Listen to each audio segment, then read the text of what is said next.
1000 phone tap किए गए मई के महीने में, एक महीने में। ये डॉन अखबार आप निकाल लें, 4 जून 2015 का। एक्सप्रेस ट्रिब्यून भी अगर आप पढ़ेंगे तो यही खबर आपको उसमें भी मिलेगी। तो जो मैं कहना चाह रही हूँ कि फ़ोन टैपिंग इलीगल कौन से इदारे करते हैं? इंटेलिजेंस एजेंसीज, क्योंकि उनके पास मीन्स हैं, उनके पास टेक्निकल कैपेबिलिटी है।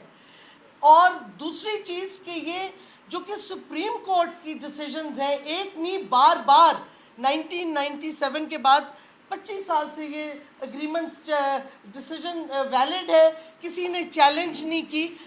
क्यों ये इलीगल हरकतें हो रही हैं फ़ोन टैपिंग की?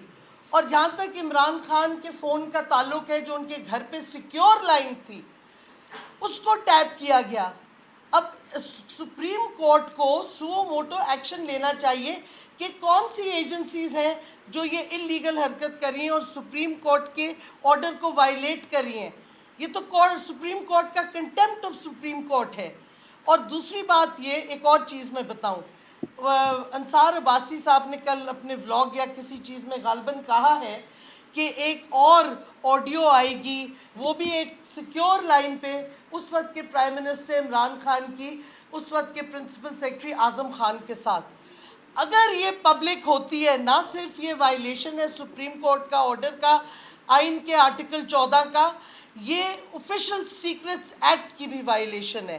क्योंकि जो कॉन्वर्सेशन होती है हुकूमत के इश्यूज, हुकूमती इश्यूज पे प्राइम मिनिस्टर और उसके प्रिंसिपल सेक्रेटरी के दरमियान, ये ऑफिशियल सीक्रेट्स एक्ट के तहत होती हैं।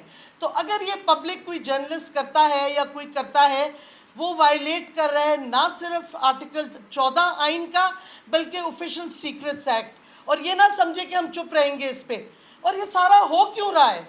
ये हो इस वास्ते रहा है क्योंकि साजिश जो है उसको वो छुपाना चाह रहे हैं। अभी तक पूरी कौम ने क्योंकि अमेरिका की साजिश एक्सेप्ट कर ली है, तो इस वास्ते हर तरह की कोशिश कर रहे हैं, न्यूट्रल्स कर रहे हैं, और जिनको वो लाए हैं वो भी कर रहे हैं कि किसी तरह इससे तवज्जो हट जाए।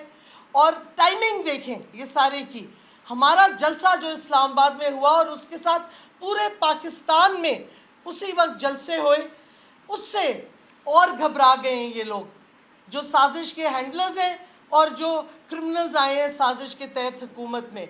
तो अब वो सारी चीज़ें डाइवर्ट कर रहे हैं।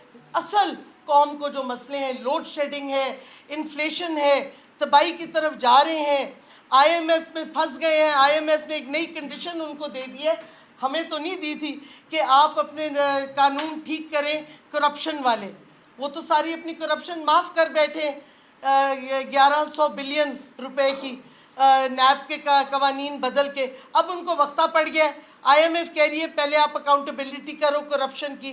तो इनके पास कोई जगह नहीं रह गई भागने की।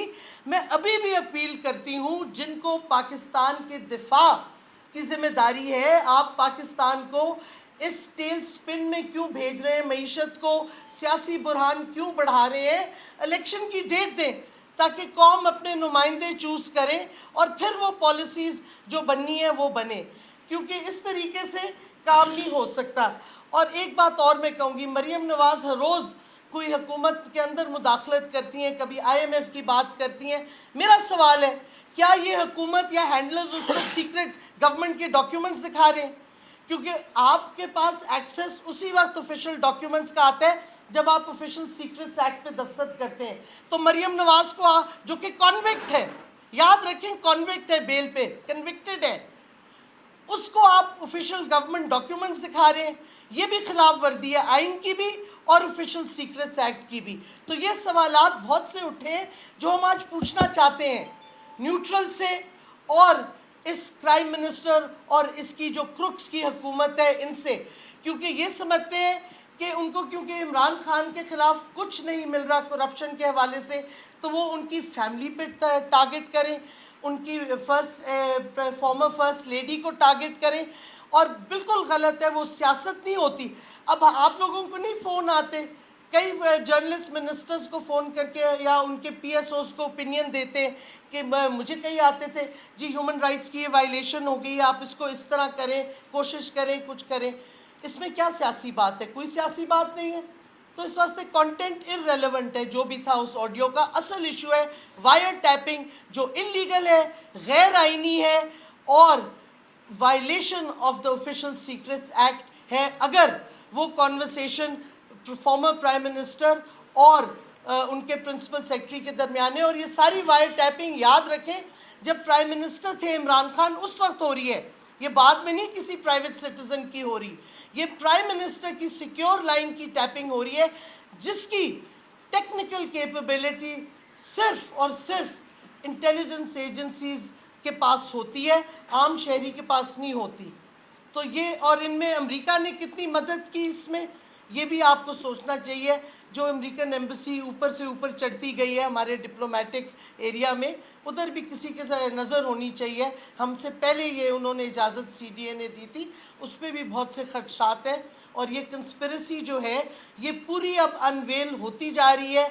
किसने क्या रोल प्ले किया, सबके रोल वाज़े तौर पे सामने आ रहे हैं और इंशाल्लाह अगले दिनों में और आते जाएंगे। और एक और बात मैं फाइनल कह दूं, फिर फवाद अपनी बात करेंगे कि ये जो क्या कहते हैं, क्यों ये किया जा रहा है।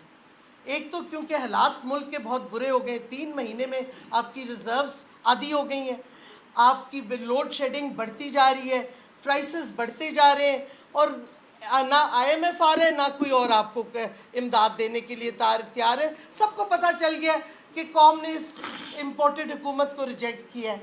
अब क्या देखें गेम प्लान क्या था। पहले जो हटाना चाह रहे थे इमरान खान को, उनके अपने मफादात थे, अमेरिका के अपने थे, क्योंकि खान साहब ने एब्सोल्युटली नॉट कहा था।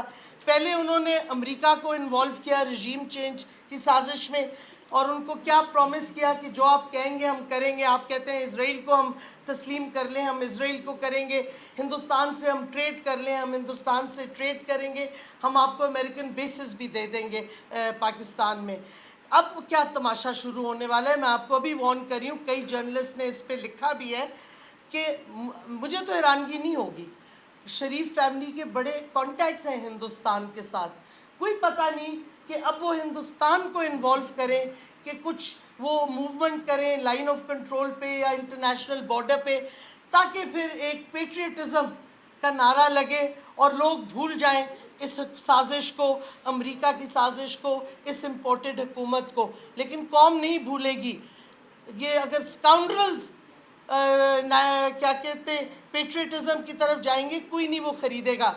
और हम वार्न कर रहे हैं कि ऐसी गेम जिसमें पाकिस्तान की डायरेक्टली सिक्योरिटी थ्रेटन होती है, ये डेंजरस है। इस राह पे ना चलें जो चलना चाह रहे हैं, इससे तबाही मुल्क की होगी, और तबाही के अलावा मुल्क पूरा सिक्योरिटी। देखें इंडिया और पाकिस्तान दोनों न्यूक्लियर ममालिक हैं, इस किस्म की खेलें आप नहीं कर सकते, ब्रिंकमैनशिप आप नहीं कर सकते। तो इससे खुदारा आप मत इस तरफ जाए। पहले आपने मुल्क को डुबोया अमेरिका की साजिश के साथ, अब आप जिस तरफ लेके जा रहे हैं ये ख़तरनाक है। हमारी फ़ौज को सबसे ज़्यादा इसका ख़तरा होगा और सबसे ज़्यादा नुकसान होगा, लोग शहीद होंगे। और किस लिए? अपनी एक करप्ट हुकूमत बचाने के लिए और साजिश बचाने के लिए। हाँ ठीक।